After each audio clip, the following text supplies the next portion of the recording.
You're listening to the Screaming Pods Network.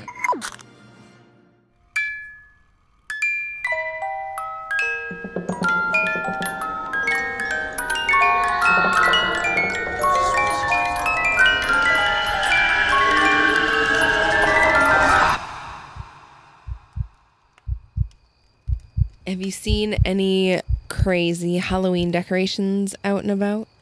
Any crazy Halloween decorations? I mean, they're getting more and more intense, I feel. Either people are like scaling way back or they're going all out. Have you seen anything where you're like, oh my God, that's totally unnecessary? No, nothing like that. I did see a house that had in their front yard, like those handmade wooden headstones with like hand-painted epithets, you know, humorous rhyming, like, oh yeah, this was my Aunt Mary, and her death was really scary, or something like that. Yeah, okay, she was going too fast and overshot the ferry, I think is what it's read. Yeah. That's kid-friendly. That's nice. I don't know. Growing up, I would have a couple of neighbors who would almost put on like haunted houses. Like you'd have to walk through their garage. They hang like bed sheets. I remember being so pissed. I was dressed up like a classic haunted house. I know. Yeah, it was like really through the garage. Really messed up. You don't even have to like decorate. Like come in the garage. Yeah, no thanks. Fuck this instantly. And then we'll give you a fucking toothbrush when you're done. We won't even give you candy. That's the worst. Have this penny. My parents were totally guilty of passing out pennies. No! Actually, no. I would say my parents passed out quarters. They were pretty good. Anyway, I remember being so mad one year. They wanted to get like a blood effect, and it was like they squirted ketchup all over my costume. I was a Josie. That's not cool. I was Josie and the Pussycats that year. I was, you know. I remember one time I was with somebody, and they wanted to put blood on themselves, and they're like, "Oh, I got a bunch of ketchup packets." I was like, "You're a moron. That's not going to look like blood." Just go buy the fake blood. Spring for it. If you're gonna do it, just do it. Just go all out. There's Instagram. The memory of your costume will be preserved forever on the internet, so it's worth it. Yeah. You know, I've always really wanted to like successfully pull off being a ghost, but because I've never like seen a ghost, I don't know what they look like. I don't know how to. You can't dress up like a ghost. I know. You can't put a sheet over you and cut eye holes in it. They are my all-time favorite topic of conversation around the spookiest holiday. I love it. Like this, if it wasn't so cold out, I'd say let's take this show on the road and go record from a graveyard or something. Oh yeah, well not in these parts this time of year. I know. It's too far north and way too cold. Thank you for joining us at the fire. My name is Jill. And my name is Ben. And today we are talking about one of my favorite topics, ghosts, ghouls, those spirits that go bump in the night. We're going to share some stories with you from one of Jill's most favorite members of the paranormal research community. That's right. We were so lucky. We had the opportunity to sit down with paranormal researcher Katrina Weidman at the rumored to be haunted Terrace Inn of Petoskey, Michigan. Yeah, it was really great talking to Katrina. I hadn't realized that she'd been doing this for over a decade. Yeah. So not only did she spend her childhood growing up in haunted houses, but then she really ignited her passion in college when she had reached out to a local organization, and she kind of worked with the paranormal research team. And of course, given all of her wonderful experiences, she has a few of the creepiest stories that I've ever heard, and she's sharing them with us at the fire. Without further ado, here's Katrina Weidman. My name is Katrina Weidman, and I'm a paranormal researcher.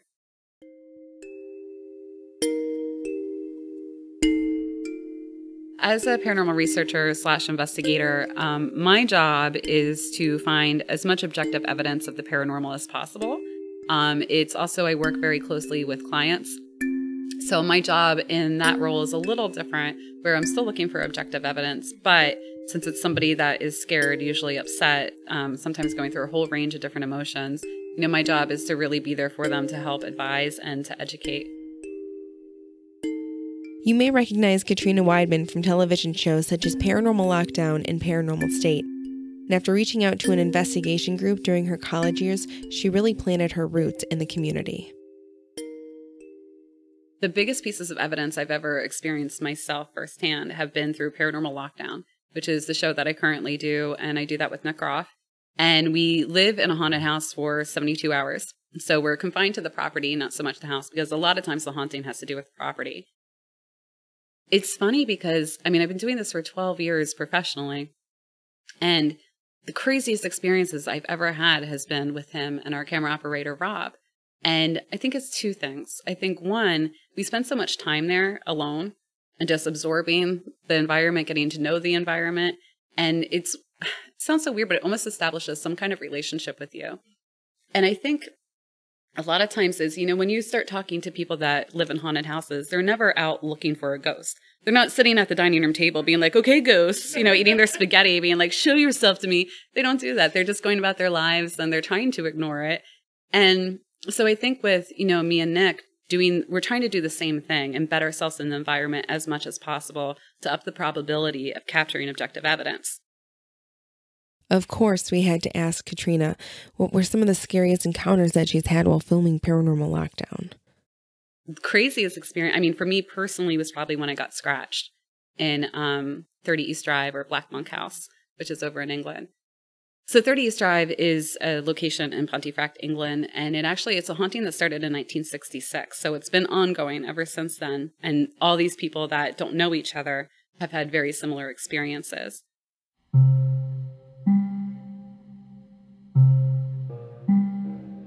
And it started with a family of four, mom, dad, 2 kids. And it just started kind of simple. There were things that were materializing in the air. They would materialize in the air and then drop. And they kind of were just like, okay, this is obviously weird, But, from all sources, they were kind of just like, okay, we have weird stuff going on in our house. We'll kind of just ignore it. It grew to such a level where the daughter claimed that she was choked on the neck and then dragged up the stairs by an unseen force. So it got to a very violent level for them. The family actually stayed there. They didn't move. They kept the house. The mother was there up until, I believe it was like 6 or 7 years ago. She sold the house. And you can go and see the house because actually a movie producer ended up buying it because he made a movie about the house. So he ended up buying it from her. And what's interesting is all of her original furniture is in there. The room that I was scratched in, the coal hole, like literally this kind of a walk-in closet where they just put coal, so it's very appropriately named. But Joe, the father of the family from the house, nobody really knows what happened to him. The story that we were told is that he was in the coal hole one night and he got locked in and he couldn't get out for hours. And after that night, he was a changed man and he wouldn't talk about it to anybody. People close to him believe he was affected by whatever is in the house. He was kind of very ominous about the whole situation when he would talk about it. What's interesting about it is when you see the door, there's no lock on it.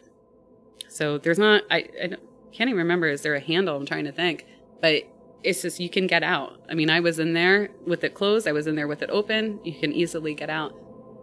On top of that, that's the area of the house where everybody seems to get scratched. Through the years, I've interviewed literally over 1,000 people on their experiences in the paranormal. And whenever somebody mentions scratching, they all say the same thing. It feels like the most intense burning on your body. And then you look and there's fresh scratch marks. So I was standing there. The door was open. I was standing there I was trying to psych myself up. I'm like, okay, all right, I'm going to do this. Because it was a long, long investigation. I was tired and I was kind of nervous because this is the infamous, 30 East Drive house. And I felt this intense burning on my stomach. And the first thought that went through my head, I was like, no way. No. Nope. Because the only time I've ever ended up with marks on my body, I never felt it happen. I just saw the aftermath. So I still don't know if that was paranormal or not. But this I felt, and it was very intense. It just felt like burning on my stomach. I was wearing 2 shirts. My nails were freshly filed. Further, I was just standing with my arms at my side, not doing anything. And I lifted up my shirts and there were 2 fresh scratch marks on my stomach. And one of them had cut through the skin to the point where there were like little dribbles of blood. It wasn't like gushing blood, but little dribbles. Nick and Rob are upstairs, and Rob could hear on my audio mic that I was like, oh my God, I just got scratched. So they come running downstairs. And I remember I just wanted to cry. It was like really the first time in an investigation I ever wanted to cry and just like run out of there. It's funny because you have this foundation of, even though I believe in this stuff, we're still taught it's not real. And so when you have this happen, something affecting your body like that, it just crumbles all of that away. That was like probably the scariest paranormal experience I've had, because it's one thing to see something through a camera, one thing to see a shadow, one thing to even see something move. But when something hurts your body and you can't see it and you have no way to defend yourself against it, that's a very scary thing, because right now science has no answer for that.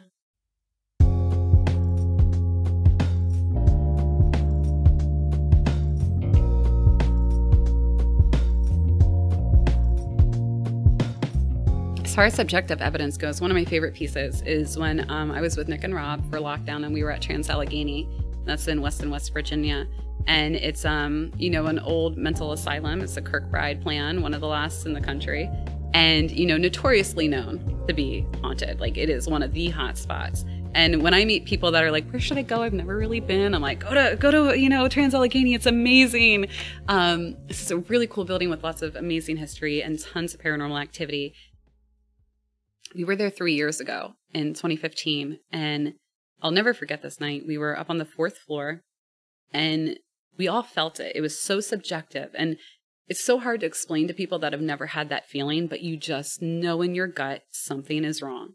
And the best analogy I can ever give somebody is if you walk into a room where people have just been fighting, but you didn't see them fight, you didn't hear them fight, but you walk into that room and you feel it, something's not right. It's that kind of feeling, you just know. And so the TV show made it look like we were up there for maybe 10 minutes, but in reality, we were up there for several hours. And we kept having these experiences. So I kept seeing shadows out the corner of my eye, but I couldn't capture them on camera. Rob kept hearing footsteps rush up behind him, couldn't capture them. His battery kept dying on his camera. Nick was getting a ton of anxiety, and he had no idea where it was coming from. So we were having this stuff happen, and we just knew that we had to stay there. As we were standing there, Nick and I are facing Rob. Rob is facing us. And Rob all of a sudden goes, guys, don't move. I see something. Nick and I turn. We can't see anything. It's just dark. So we're like, what are you seeing? He's like, I don't know. Something was there. And Rob is very much a skeptic. I would say he is. And so you can hear it in his voice if you watch the episode that he is trying to figure out what it was he just saw. And we reviewed it as we were there. We put mine and Nick cameras on us to document us, and we looked at Rob's camera, and you see this ball of white. And of course it's night vision, so it was actually black. You see this ball, and then you see it flatten out and slither away. And so we were all just like, what in the world could this freaking be? We've never seen anything like this. So we were all really blown away by it. And what's interesting is as they were putting the episode together, I'll never forget this day either. Nick sent me a text and he's like, I sent you something. Can you please take a look at it? Let me know what you think. And it was that part of the episode. And I watched it. And on the computer, you have better contrast, So I was watching it and you see the ball. And then it forms into what looks like a person crawling. And then it flattens out and slithers off. I've watched that clip time and time again, and I don't know what that is. I have no explanation for that whatsoever. But what's interesting is that people have claimed to see that for years. Decades. Trans-Allegheny closed in 1994, and people have claimed to see it ever since then. And I've met so many people throughout the country since that episode has come out that have come up to me and said, in 2000, I was there, and I saw that thing on the wall. Katrina had some different experiences while working as the case manager for the Paranormal Research Society in Pennsylvania and while she was filming Paranormal State. With Paranormal State, certainly there's a couple of people that we worked with that we believed were under some level of demonic possession, because there's multiple levels of it. There's infestation is the first step, oppression is the second step, possession, and then perfect possession, kind of the rundown of how it goes. The one family, it started off as a ghost, and they had seen this little girl in their house multiple times, and they gave her a name, Catherine, and this is something they lived with for like a decade. They're like, oh yeah, the house is haunted, it's no big deal, she doesn't really bother us. And then it all changed one night because the daughter, she started doing EVPs, and she had an attack that night. And ever since then, the haunting flipped. Something totally different, completely negative, where we believed she was, if not possessed, then she was under some sort of oppression. One of the things that happened was it used to be like a twin house, and they had bought the other side, so they were trying to renovate it, but of course no contractor would stay, so half of our team was on the side that was being renovated.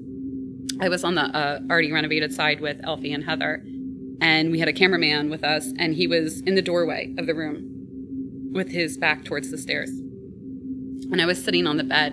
And honestly, I mean, ghost hunting can be really boring sometimes. So, sometimes you just like kind of like, oh God, I just want to go get some sleep. Nothing is happening. It's not going to happen tonight. And so I was kind of having those thoughts in my head. And I put my head back against the wall for like a minute. And as I lifted my head, I looked at the camera guy, and there was a woman's arm from her hand to right above her elbow that wrapped around him. And it was like almost like wrapping around the back of him to touch his shoulder. And I looked up and I saw this thing, and it was this thing of like, oh my God, is this real? Am I really seeing this? And it had this it was kind of see-through, like a murky see-through, cloudy, I guess would be a better word. And it was like a whitish, bluish, greenish, grayish kind of color to it. And I saw it, and then it was just gone. And I didn't say anything to anybody at the time, which was like a big ghost hunting no-no, but I didn't, because I thought I was crazy. I was like, oh my God, I am crazy. I need to get sleep. What is wrong with me? But I also knew, I'm like, no, something happened. And, it was kind of like this inner battle I was having at the time. So the next night, I'm on outside duty, which is, we kind of walk the perimeter of the house. That way, if the team is hearing a noise inside, you can be like, okay, that was outside, that was the neighbor, or no, it wasn't outside. So I was doing that with Elfie. And over the walkie-talkie, we heard Shaw just got touched. Shaw just got touched. And Shaw was our audio engineer at the time. And he was sitting on the steps where the camera operator was the night before, where I saw the hand. And we have Shaw on video, and you just see him just kind of freak out and turn. He's like looking all around him. And when we asked him what happened, he's like, it felt like a woman took her hand and pressed down on my shoulder.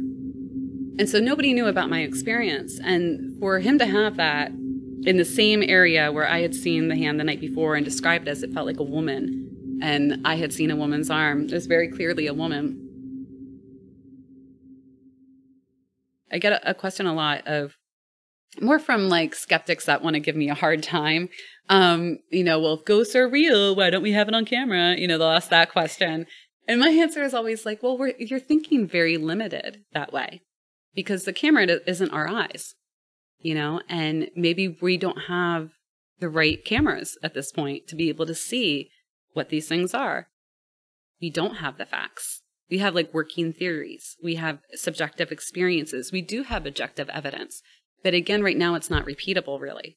So, it's still, we have to kind of take that for what it is. Although I've had objective pieces of evidence that I wholeheartedly believe. I'm like, there is no way to explain this. And people I've talked to in the scientific community can't explain it. It's still, they can't put that proven like little stamp on it yet.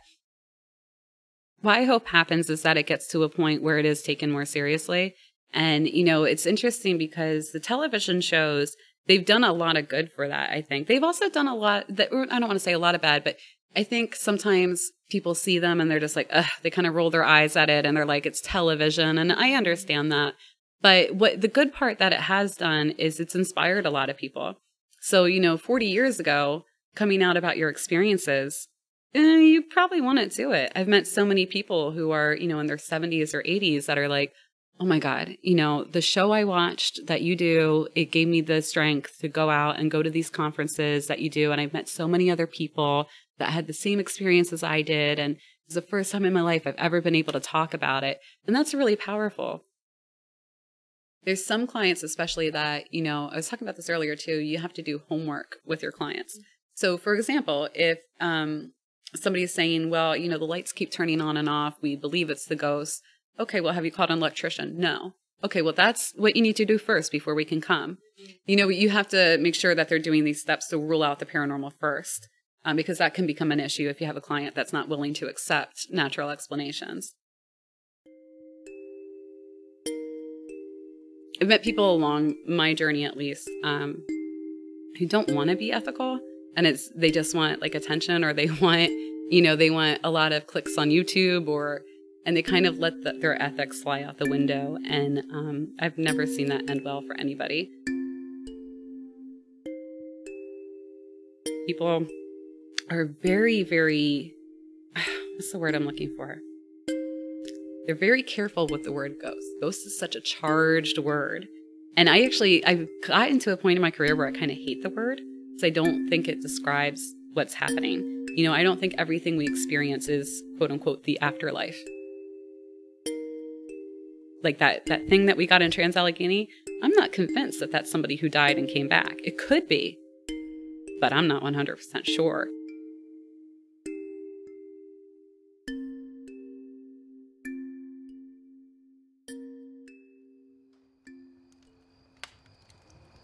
A special thank you again to Katrina. Check out her website, her Twitter, her Facebook, and don't miss her Instagram. It's filled with super cute pictures of her adorable three-legged dog, Batman.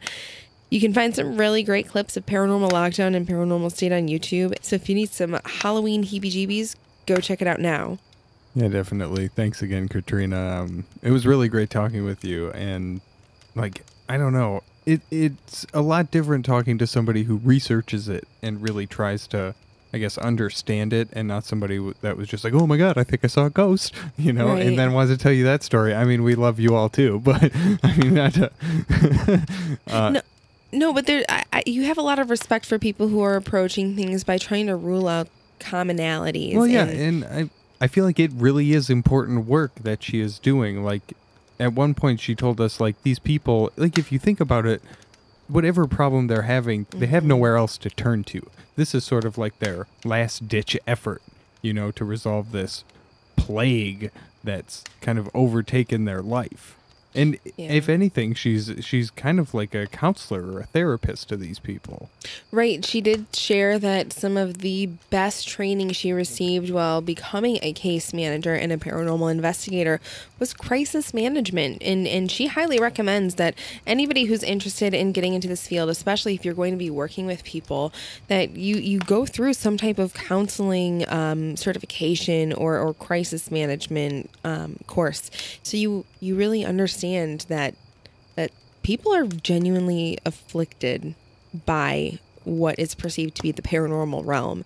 And until we can rule it out, we can't dismiss it. We have to know how to approach these situations. Yeah, I don't even want to mess with it anymore. Should we even be talking about it? And as if you didn't already have enough reasons to love this pioneer for women in the paranormal community, Katrina has some other projects in the works.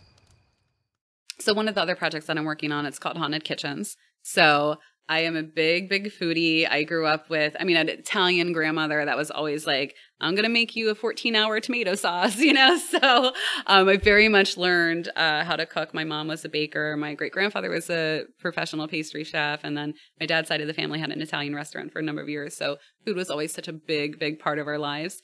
And when I travel, I like to go to haunted places, and haunted restaurants. So it started out as like a hobby. I was just going out to all these haunted places. I'm like, I'm going to put it into a blog. And so it's now Haunted Kitchens. So I go to haunted restaurants, bars, B&Bs, and even private homes. And we talk about the history, the paranormal, and then we share recipes. So you can make your own haunted dish from this place at home.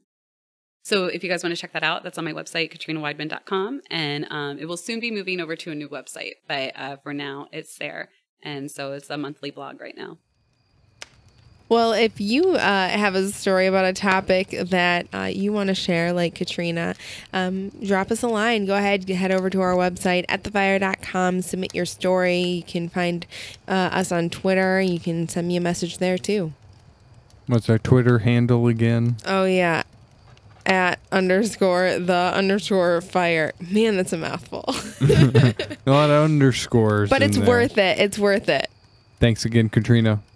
Yeah, and if you loved this episode, you won't want to miss episode 20.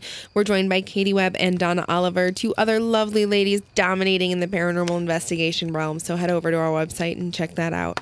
And if you want to do us a solid... Oh, This God. Jersey Ben. What's happened to me? It always late. happens at the end of the episode. It's late. We've been talking for a while. Yeah, if you want to pat us on the back, a little bit, tell your friends.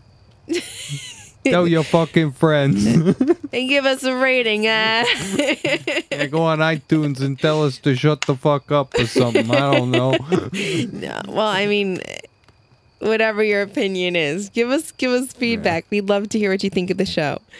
And you can rate and review us on all your favorite podcast streaming sites. Thanks again for taking the time to listen. As always, my name is Ben. And this is Jill. Thank you for joining us at the fire. Until next time. Happy Halloween.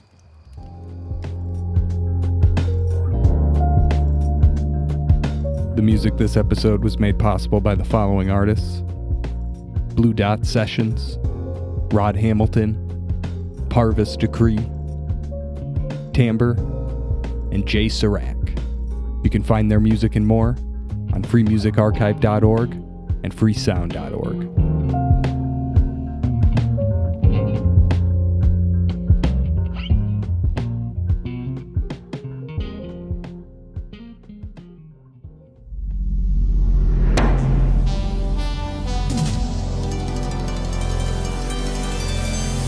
You're listening to the Screaming Pods Network.